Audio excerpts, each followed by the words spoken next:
Spiagge e lago si confermano le mete preferite per i vacanzieri d'agosto. Alla vigilia del Ferragosto, Federalberghi Veneto diffonde i dati con i tassi di occupazione media delle strutture ricettive, che sono molto positivi anche confrontati con il dato pre-pandemia del 2019. Sulla costa veneta in particolare occupate oltre l'85% delle stanze contro il 76% del 2019. Turisti soprattutto italiani 27%, come sempre del resto in agosto, tallonati da tedeschi 23% e austriaci 14%. E quest'estate in media ci si ferma una notte in più rispetto all'anno scorso.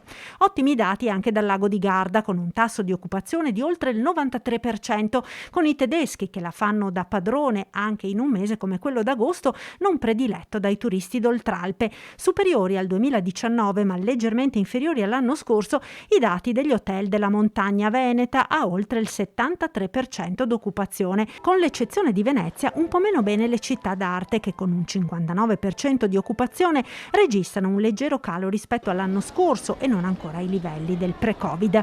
Calo di presenze condizionate dal grande caldo delle ultime settimane, che ha allontanato i turisti dalle città dirottandoli verso località più fresche, come dalle difficoltà operative degli aeroporti internazionali, anche se complessivamente gli ultimi 4 mesi sono stati buoni.